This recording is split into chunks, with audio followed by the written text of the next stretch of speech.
মতলব দক্ষিণের সৌন্দর্যের কথা উঠলেই যে নামটি সবার আগে মনে আসে তা হলো মতলবের বাইপাস রোড। এই রাস্তা শুধু একটি পথ নয়, বরং এক অপূর্ব দৃশ্যপট, যেখানে প্রকৃতির রূপ আর মানুষের চলাচল মিলেমিশে তৈরি করেছে এক অনন্য সৌন্দর্য। রাস্তার দুপাশে সারি সারি কাশফুল যেন সাদা মেঘের মতো দুলে। বর্ষার সময় অথই জল ভরে যায় আশেপাশের মাঠে, তখন মনে হয় পুরো দৃশ্যটা এক অপরূপ সৌন্দর্যে ভরে যায়।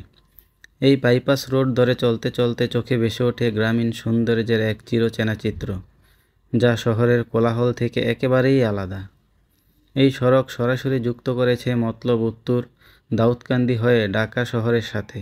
সহজ যোগাযোগের পাশাপাশি এই রাস্তাটি হয়ে উঠেছে মানুষের জীবনের প্রাণের সেতু। সকাল থেকে সন্ধ্যা পর্যন্ত ছোট বড় যানবাহনের চলাচলের সরগম থাকে এই পথটিতে। কিন্তু তবুও বিকেলবেলা এলে এর পরিবেশ হয়ে ওঠে ভিন্ন রকম। রাস্তা পার হয়ে নদীর উপরে যেই সেতুটি তৈরি হয়েছে, সেই সেতুর উপরে ছোট ছোট চটপটির দোকান, ঝালমুড়ি এবং ফুচকার দোকান বসে বিকেলবেলা। আর দুপাশে জলের দৃশ্য যেন এক অপূর্ব মিলনবন্ধনের সৃষ্টি করে। বন্ধু বান্ধব কিংবা পরিবার নিয়ে এখানে থেমে গিয়ে এক কাপ চা আর গরম চটপটি খেতে খেতেই দেখা যায় চারপাশের সৌন্দর্য। আর সবচেয়ে মনোমুগ্ধকর দৃশ্য দেখা যায় বাইপাসের ব্রিজ থেকে। সেখান থেকে দুই পার জুড়ে নদীর যে বিশালতা চোখে পড়ে তা সত্যি অবর্ণনীয়। নদীর ঢেউ, নৌকার চলাচল আর অস্তগামী সূর্যের লাল আভা সবকিছু মিলিয়ে তৈরি করে এক অপূর্ব দৃশ্যপট।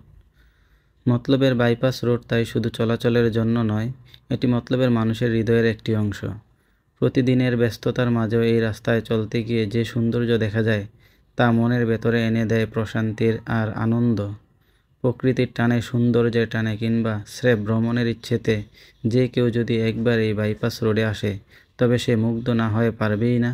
এ যেন মতলব দক্ষিণের এক রত্ন, যা সময়ের পরিক্রমায় হয়ে উঠেছে মানুষের ভালোবাসা আর প্রকৃতির মিলনস্থল।